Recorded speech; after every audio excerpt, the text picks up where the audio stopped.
தனது அம்மாவின் மெய்ட் பாரதியிடமிருந்து தனது அம்மாவின் இறப்பு குறித்த உண்மையை கேட்டதும் சர்வா ஒரு கணம் திகைத்துப் போனான்.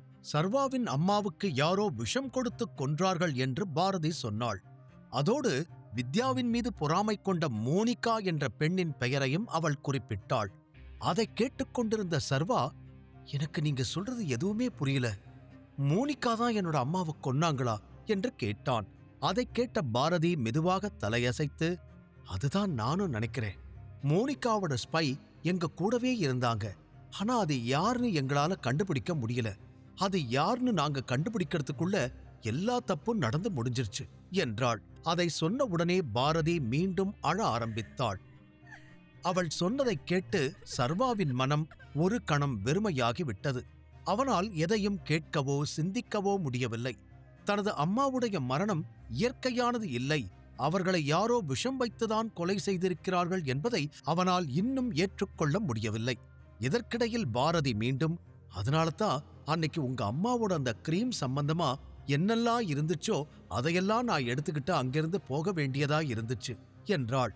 அதைக் கேட்ட சர்வா ஒரு கணம் பாரதியை பார்த்து, ஆனா அந்த கிரீம்ல அப்படி என்ன இருக்குது என்று கேட்டான்.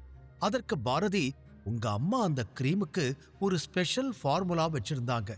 அதை வச்சு ஒரு பெரிய கம்பெனியை உருவாக்கணும்னு ஆசைப்பட்டாங்க. ஆனா அதுக்குள்ள அவங்களுக்கு யாரோ விஷம் வச்சுட்டாங்க.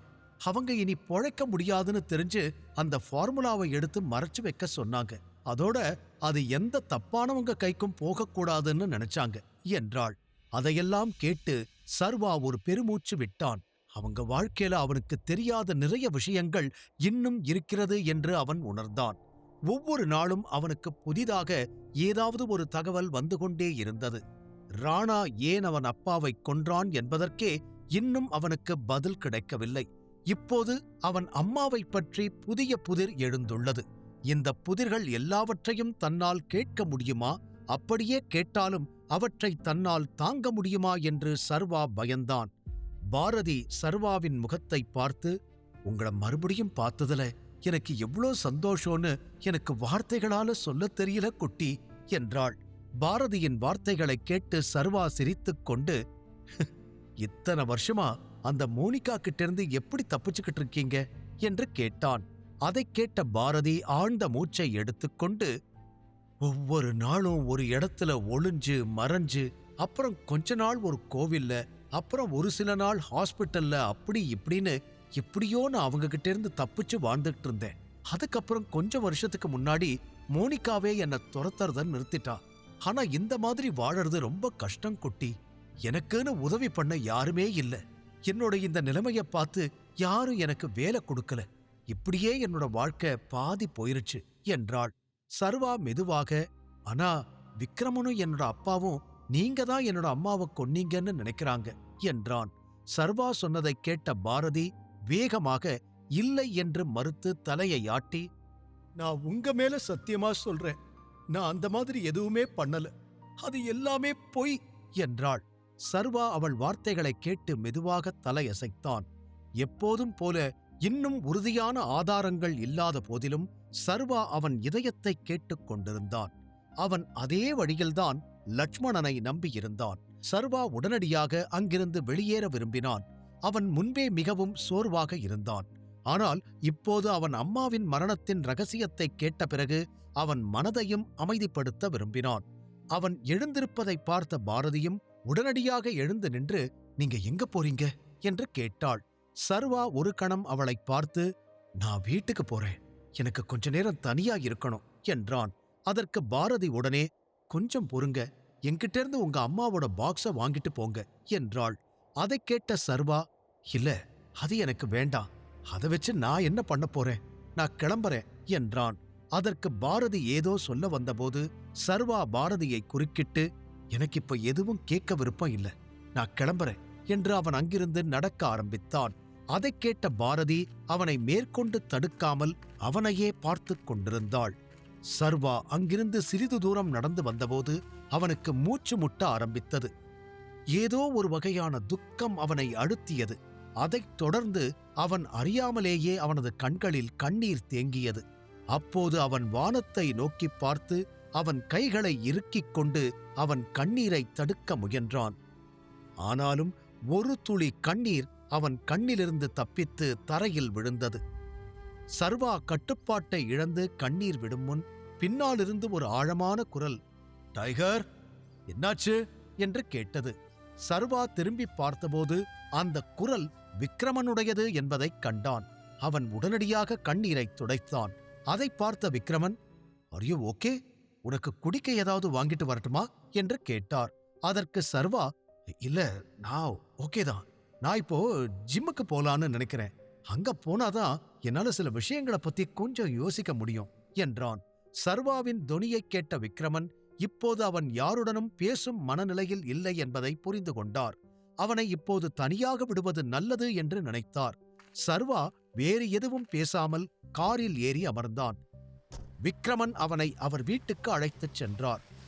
அவர்கள் அவரின் வீட்டை அடைந்தவுடன் சர்வா கெஸ்ட் ரூமுக்குச் சென்று அங்கே குளித்துவிட்டு அவன் உடைகளை மாற்றினான். கெஸ்ட் ரூமிலிருந்து சர்வா வெளியே வருவதை பார்த்த விக்ரமன், இப்ப எப்படி இருக்குது என்று கேட்டார். அதற்கு சர்வா தலையை அசைத்து, இப்போ கொஞ்சம் பரவாயில்ல, நான் இப்போ ஜிம்முக்கு போனா இன்னும் கொஞ்சம் நல்லா ஃபீல் பண்ணுவேன் என்றான். சரி, உன்னோட விருப்பம். நான் ஷாம் கிட்ட சொல்லி ஜிம்ல டிராப் பண்ண சொல்றேன் என்றார். அதை சொல்லிவிட்டு சர்வாவுடன் விக்ரமன் வீட்டிலிருந்து வெளியே வந்து வெளியே இருந்த ஷாமை பார்த்து, டைகரை ஜிம்ல டிராப் பண்ணிடு என்றார். பின்னர் சர்வாவை பார்த்து, நான் உனக்கு நைட் மறுபடியும் கால் பண்றேன் என்றார். சர்வா ஒரு மெல்லிய புன்னகையோடு, ரொம்ப தேங்க்ஸ் என்றான். சில நொடிகளில் ஷாம் காரை எடுத்துக்கொண்டு வந்தான். சர்வா விக்ரமனிடம் விடைபெற்றுக் கொண்டு காரில் ஏறி அமர்ந்தான். கார் ஜிம்மை நோக்கி நகர்ந்து கொண்டிருந்தது. உள்ளே முழு அமைதி நிலவியது. ஷாம் காரை ஓட்டிக் கொண்டிருந்தான். அதே நேரத்தில் சர்வாவின் மனதில் பல எண்ணங்கள் ஓடிக்கொண்டிருந்தன. அவன் மனதில் பல கேள்விகள் எழுந்தன. அவற்றுக்கெல்லாம் அவன் பதில்களை கண்டுபிடிக்க விரும்பினான். மோனிகா யார்? ஸ்மூத் தெரப்பி என்றால் என்ன? அவன் அம்மாவுக்கு என்ன விஷம் கொடுக்கப்பட்டது? இந்த கேள்விகளை எல்லாம் பாரதியிடம் கேட்க அவன் மறந்துவிட்டான். ஆனால் இவ்வளவு கேள்விகள் கேட்க இது நேரமில்லை என்பதையும் அவன் உணர்ந்தான். இப்போதைக்கு அவன் மனதை அமைதிப்படுத்த வேண்டும். அர்ஜுனின் ஜிம்மில் உடற்பயிற்சி செய்வதன் மூலம் அவன் தன்னை நிதானப்படுத்திக் கொள்ளலாம் என்று நினைத்தான். எப்படியும் அவன் மீண்டும் ஜிம்முக்கு செல்ல வேண்டி இருந்தது. சர்வா ஜிம்மிற்குள் நுழைந்தவுடன் அர்ஜுன் கடந்த முறையை விட இந்த முறை அனைத்து ஜிம் இயந்திரங்களையும் சிறப்பாக அமைத்திருப்பதைக் கண்டான். சர்வா உள்ளே நுழைவதை அர்ஜுன் தூரத்திலிருந்து பார்த்தான். அவனிடம் வந்து, ஒரு உண்மையை சொல்லணும்னா இனிமே நீ ஜிம்முக்கு வரவே மாட்டேன்னு நினைச்சேன் என்றான்.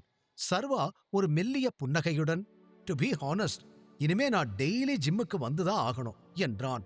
ஆமா, ஃபர்ஸ்ட் உன்னோட பாடி ஃபிட்டா இருந்தாதான் உன்னோட மைண்டும் ஃபிட்டா இருக்கும். சரி சொல்லு, நீ இன்னைக்கு என்ன பண்ண போற? வெயிட் லிஃப்டிங்கா என்று கேட்டான். அதை கேட்ட சர்வா ஒரு கணம் யோசித்துவிட்டு உடனடியாக, இல்ல, நானே ரொம்ப நாள் கழிச்சு வந்திருக்கேன், அதனால இன்னைக்கே வெயிட் லிஃப்டிங் பண்ணல, லைட்டா லோ இன்டென்சிட்டி ஒர்க் அவுட் பண்றேன். அதுவும் இல்லாம நான் இன்னைக்கு கொஞ்ச நேரம்தான் இங்க இருப்பேன், அதனால ரொம்ப ஹெவியா எதுவும் பண்ணல என்றான். ஓகே, அதுவும் நல்லதுதான். உனக்கு எது பண்ணணும்னு தோணுதோ பண்ணு, நான் இங்கதான் இருப்பேன். உனக்கு ஏதாவது வேணும்னா என்ன கூப்பிடு என்றான் அர்ஜுன். கண்டிப்பா, அப்ப நான் ஸ்டார்ட் பண்றேன் என்று சர்வா சொல்லிவிட்டு ட்ரெட்மில்லை நோக்கிச் சென்றான். அவனுக்கு ட்ரெட்மில் மிகவும் பிடிக்கும். ஏனென்றால் அதில் நடந்து கொண்டே அவனால் பல விஷயங்களில் கவனம் செலுத்த முடியும். அதே சமயம் அவன் சக்தியை அதிகமாக செலவழிக்க வேண்டியதில்லை. சர்வா ட்ரெட்மில்லில் நடக்க ஆரம்பித்ததும் அவன் முதல் முடிவை எடுத்தான். மோனிகா யாராக இருந்தாலும் சரி, அவன் அம்மாவுக்காக அவளை பழிவாங்குவது என்று முடிவு செய்தான். மேலும் சர்வா அவளுடைய ஸ்மூத் தெரப்பியை முற்றிலுமாக அழித்து தனது தாயின் ரெசிபி கிரீமை உலகிற்கு கொண்டு வர விரும்பினான். இதை யோசித்தபோது திடீரென்று ஏதோ அவன் நினைவுக்கு வந்தது. தனக்கு பயனில்லாத ஒரு நிறுவனத்தை அவன் வாங்கியிருந்தான். இப்போது அந்த நிறுவனத்திற்கு தனது அம்மாவின் பெயரை வைத்து அவளுடைய கடின உழைப்புக்கும் நியாயம் செலுத்த நினைத்தான். கொஞ்சம் கொஞ்சமாக தனது திட்டம் சரியாக வேலை செய்வதை சர்வாவால் பார்க்க முடிந்தது. பழி வாங்குவது ஒரு கெட்ட காரியமாக மக்களால் கருதப்பட்டாலும் சர்வாவால் இதைவிட சிறந்த வழியை காண முடியவில்லை. மேற்கொண்டு சில லேசான பயிற்சிகளை செய்து முடித்தான். எல்லாம் முடிந்து சர்வா ஜிம்மிலிருந்து வெளியே வந்தபோது அவன் கொஞ்சம் நிம்மதியாக உணர்ந்தான். அவன் ஏற்கனவே விக்டரை அழைத்து தனது காரை ஜிம்மிற்கு கொண்டு வரச் சொன்னான். இப்போது அவன் நேரடியாக பாரதியிடம் பேச விரும்பினான்.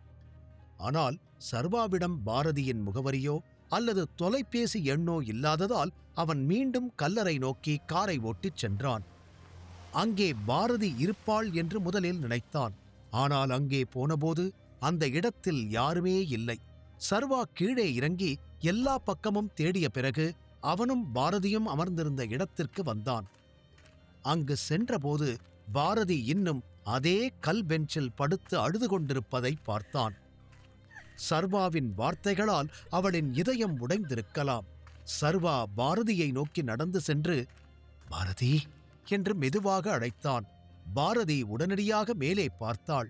அங்கே சர்வாவை பார்த்ததும் அவள் கண்ணீருக்கு நடுவே ஒரு புன்னகை தோன்றி, டைகர் குட்டி, நீ உண்மையாவே திரும்பி வந்திருக்கியா என்று பாரதி மகிழ்ச்சியுடன் தன் இடத்திலிருந்து எழுந்தாள்.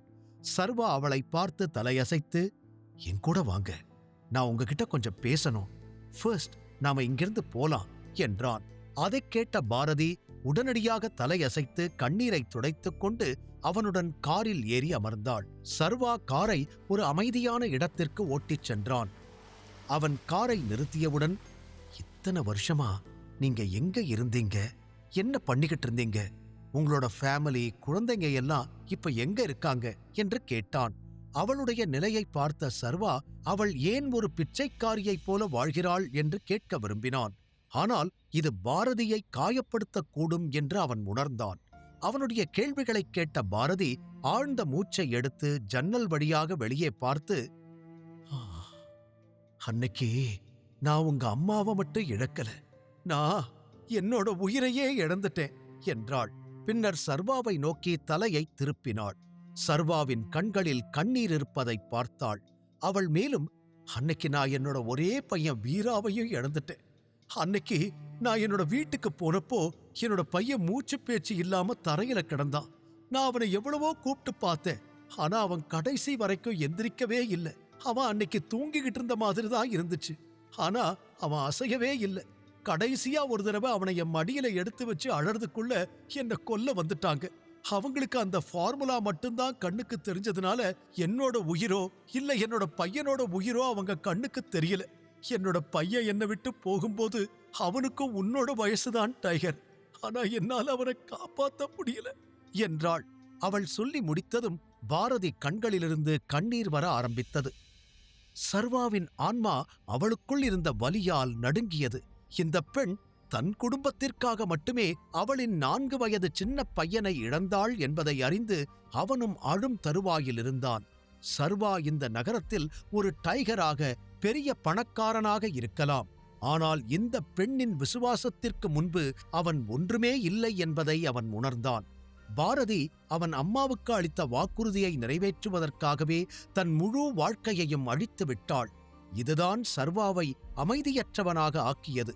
இந்த உலகில் பணக்காரர்களுக்கும் ஏழை மக்களுக்கும் உள்ள வித்தியாசத்தை இப்போது அவன் உணர்ந்தான். சர்வா சற்று குனிந்து அழுது கொண்டிருந்த பாரதியை தன் மார்பில் அணைத்துக் கொண்டான். அவளுடைய உடைகள் எவ்வளவு அழுக்காக இருந்தாலும் அவன் அதைப் பற்றி கவலைப்படவில்லை. பாரதியால் தன்னை கட்டுப்படுத்திக் கொள்ள முடியாமல், என்ன மன்னிச்சிடு டைகர், என்ன மன்னிச்சிடு டைகர் என்று அழ ஆரம்பித்தாள். அதை பார்த்து சர்வாவின் கண்களும் நிறைந்திருந்தன. அவன் அவள் தலையை தட்டி மெதுவாக, இல்ல இல்ல, நான் தான் உங்ககிட்ட மன்னிப்பு கேட்கணும். ஏன் சார்பாவும் என்னோட அப்பா அம்மா சார்பாவும் நான் உங்ககிட்ட மன்னிப்பு கேட்டுக்கிறேன். தயவு செஞ்சே என்ன மன்னிச்சிடுங்க அம்மா என்றான். சர்வாவின் கடைசி வார்த்தையைக் கேட்ட பாரதி ஆச்சரியப்பட்டாள். அவள் மெதுவாக கொஞ்சம் தயங்கியபடியே சர்வாவிடம், நீங்க இப்ப என்ன சொன்னீங்க என்று கேட்டாள். பாரதியால் சர்வாவின் வார்த்தைகளை நம்பவே முடியவில்லை. அவன் என்ன சொல்ல வருகிறான் என்று அவளுக்கு புரியவில்லை. சர்வா இப்போது என்ன புதிய திட்டம் போடுகிறான்? இந்த மோனிகா யார்? சர்வா மோனிகாவை எப்படி கண்டுபிடிப்பான்? முழு கதையையும் கேட்டு மகிழ பாக்கெட் FM ஆப்பை டவுன்லோட் செய்யுங்கள். லிங்க் டிஸ்கிரிப்ஷனில் கொடுக்கப்பட்டுள்ளது.